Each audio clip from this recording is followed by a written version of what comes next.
नमस्कार, मेरा नाम है कृष्णा और आप देख रहे हैं जनसत्ता फटाफट। चलिए नजर डालते हैं आज की बड़ी खबरों पर।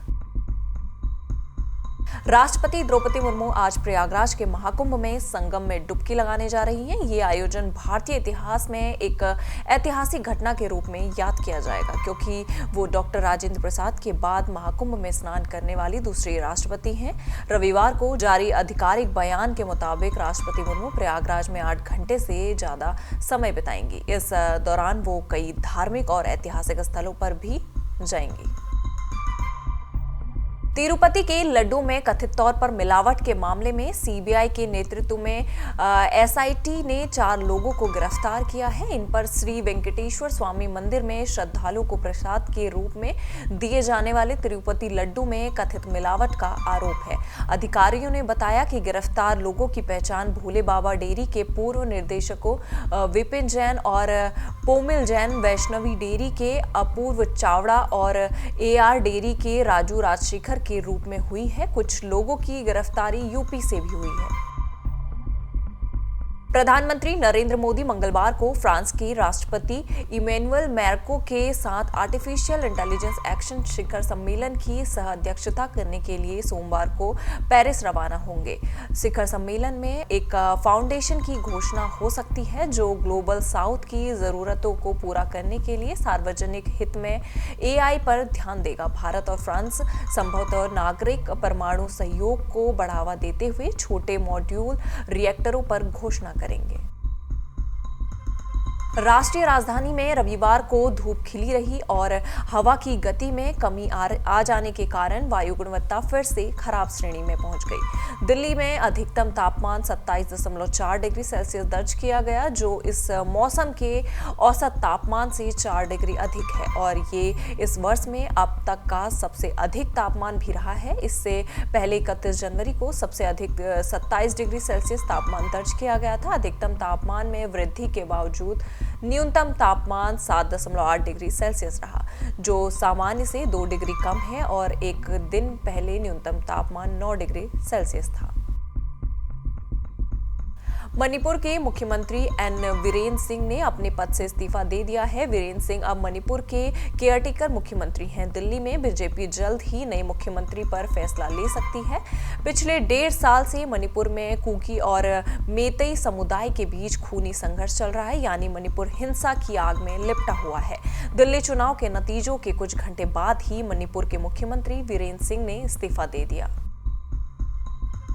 देश को आज न्यू इनकम टैक्स बिल मिल सकता है। वित्त मंत्री निर्मला सीतारमण इसे संसद में पेश कर सकती हैं। अब इस बात का ऐलान तो वित्त मंत्री ने बजट के दौरान ही कर दिया था, लेकिन उसके बाद से ही अटकलों का दौर शुरू हो चुका था कि क्या पुरानी टैक्स रिजीम को समाप्त कर दिया जाएगा, क्या कोई नया टैक्स आएगा।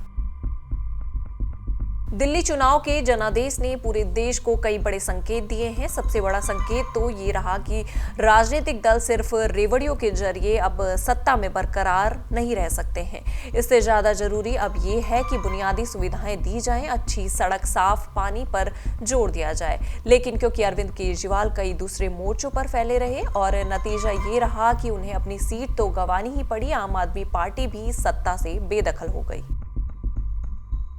बॉलीवुड एक्टर विकी कौशल और रश्मिका मंदाना पहली बार स्क्रीन शेयर करते हुए नजर आने वाले हैं। फिल्म छावा के जरिए दोनों की जोड़ी पहली बार साथ में काम करते हुए दिखाई देने वाली है। ऐसे में फैंस भी दोनों स्टार्स को साथ में देखने के लिए काफी एक्साइटेड हैं। इसी बीच फिल्म की एडवांस बुकिंग भी शुरू हो चुकी है और फिल्म की रिलीज को लेकर लोगों का इंतजार खत्म होने वाला है। दर्शकों के बीच इसे लेकर इतना जबरदस्त क्रेज है कि एडवांस बुकिंग की खिड़की खुलते ही धड़ल्ले से टिकट्स बिकने लगे हैं।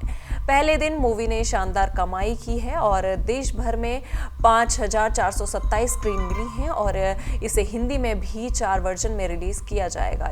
इसमें 2D, IMAX 2D, 4DX और ICE शामिल हैं, जिसमें फिल्म को रिलीज किया जाएगा।